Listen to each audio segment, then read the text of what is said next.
साथियों नमस्कार। इन दिनों ब्लॉकचेन टेक्नोलॉजी के बारे में हमारे बड़े बड़े विद्वान कार्य कर रहे हैं और लोगों को लाभ भी दे रहे हैं और लाभ भरपूर ले रहे हैं। साल भर के अंदर करोड़ों अरबों रुपया कमाने की बात हो रही है। जहाँ तक हम इस विषय वस्तु पर समझने की कोशिश करते हैं, अंतिम व्यक्ति कंप्यूटर से अनभिज्ञ है, सॉफ्टवेयर, डाटा, इन तमाम बातों से अनभिज्ञ है, वो कुछ जानता नहीं है।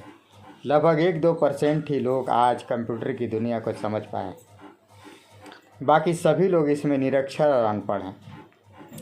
मैं भी एक उतनी गहराई तक नहीं समझ पाता हूँ, लेकिन जहाँ तक मैं आपसे ये कुछ चंद सवाल करना चाह रहा हूँ जिसकी मुझे जानकारी चाहिए। क्या ट्रस्ट वॉलेट के बारे में कितनी गहराई तक लोग जानते हैं और ट्रस्ट वॉलेट का मुख्य कार्य क्या है? दूसरा, बाइनेंस क्या है, बाइनेंस का मुख्य कार्य क्या है और बाइनेंस से हमें क्या क्या लाभ होते हैं?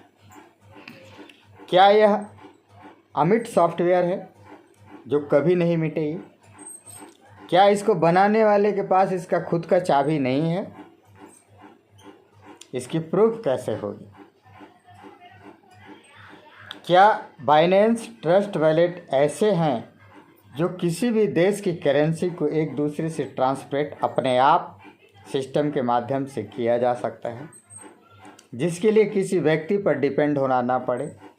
जैसे मैं मोबाइल उपयोग करता हूँ, यदि मैं ट्रस्ट वॉलेट से डायरेक्ट अपने खाते से पैसा उस ट्रस्ट वॉलेट की ग्लोबली वॉलेट पर मैं पैसा भेजकर और डॉलर एक्सचेंज कर सकूं, ऐसा सिस्टम यदि है तो जहां तक मैं समझता हूं कि हर आदमी स्वतंत्र रूप से इसमें काम कर सकता है। क्या ट्रस्ट वॉलेट और बाइनेंस से पैसा विड्रॉल करने की प्रक्रिया हर व्यक्ति को अपने वॉलेट से विड्रॉल करने का कितना % छूट है?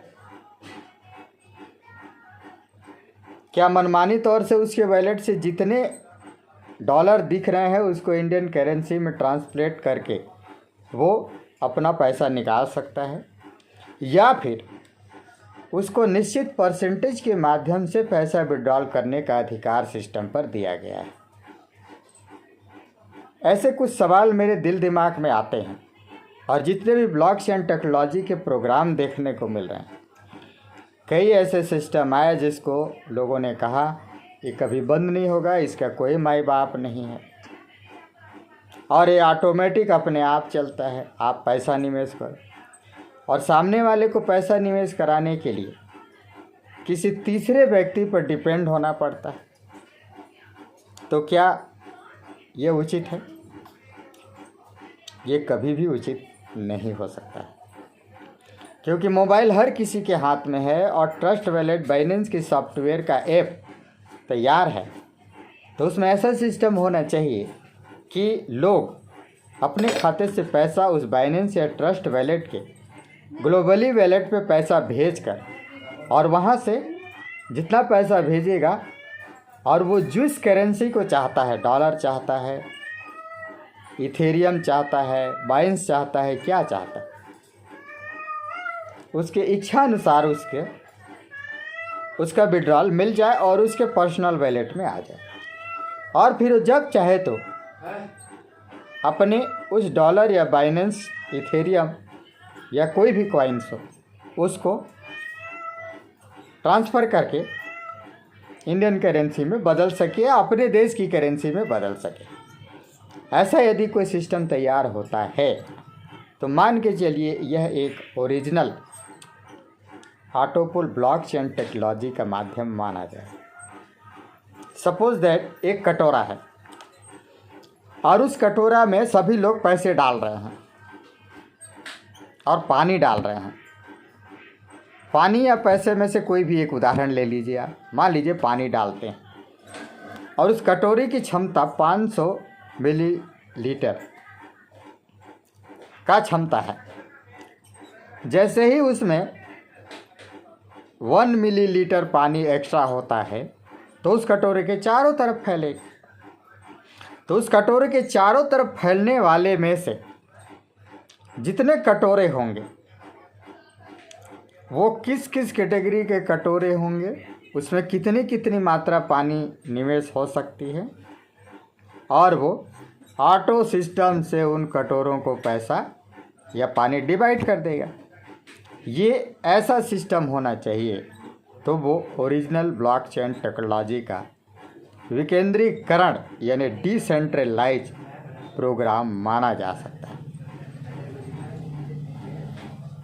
साथियों, मेरे बातों पर विचार करिएगा और आप auto pool, blockchain technology, centralise, decentralise आदि जितने भी तरह की बातों पर नेटवर्क मार्केटिंग के प्रोग्राम को सेल कर रहे हैं और लोगों को दिग्भ्रमित कर रहे हैं और पैसा कमाकर मौका में चौका मारने की बात, या अपना बनता बात दूसरा कोई भी जाए कहीं भी उससे क्या लेना देना, इन तमाम बातों को नज़रअंदाज करते हुए देश में लंबी समय तक चलने वाली प्रोग्राम अंतिम व्यक्ति को भी उसके पैसे निवेश के कुछ समय उपरांत उसके पैसे की रिफंडेबल यानी बैंकिंग सिस्टम पर ब्याज दर जिसको बोला जाता है, ऐसा यदि हर व्यक्ति के पैसे की गारंटी किसी सिस्टम पर है तो वो लीगल प्रोग्राम होगा। अदरवाइज अंतिम व्यक्ति के पैसे यदि काम नहीं करोगे तो नहीं आएगा, नहीं मिलेगा, विड्रॉल नहीं होगा, मंदी चल रहा है, सॉफ्टवेयर अपडेट हो रहा है, ऐसी वैसी बातें करके समय टालकर सिस्टम को कुछ दिन बाद बंद स्थिति में देख पाना और हजारों करोड़ों लोगों का पैसा को गबन कर देना। और लोग तो संतुष्ट वाले व्यक्ति हैं, जब सिस्टम नहीं चलने लगती है तो कहते हैं जाने दो, हमें क्या करना है, थोड़ा बहुत डाल दिए थे, जुआ खेल दिए। तो इसी तरह की मानसिकता के लोग के साथ कुछ ऐसे लोगों की भी मेहनत के पैसे डूब जाते हैं जिनको ज़बरदस्ती लपेटकर या लालच से उसको या व्यवहार से पैसा निवेश करवाकर बाद में वो काम नहीं कर पाता है या आगे उस प्रोसेस को किसी भी तरह से आगे नहीं बढ़ा पाता है तो उसका पैसा डूब जाता है। तो ये सिस्टम कब तक चलता रहेगा, कब तक लोग इस तरह की बातों में काम करते रहेंगे, लोगों को लूटते रहेंगे और मार्केट बिना किसी परफेक्ट व्यापार, बिना किसी परफेक्ट कार या बिना किसी परफेक्ट वजह से पैसा लेन देन करके लोगों को करोड़ों कमाने की लालच देकर मार्केट को ख़राब करते रहेंगे और ये चलता रहेगा। हर इंसान को जीवन में एक अच्छा काम करके एक सफल उद्देश्य को प्राप्त करके पैसा कमाना चाहिए और सामने वाले को उसके पैसे के बदले कुछ ना कुछ मिलना ही चाहिए। पैसा इसीलिए बनाया गया है। साथियों, मेरे विचारों पर आप कितना सहमत हैं, आप कमेंट पर लिखिए। धन्यवाद, नमस्कार, जय हिंद।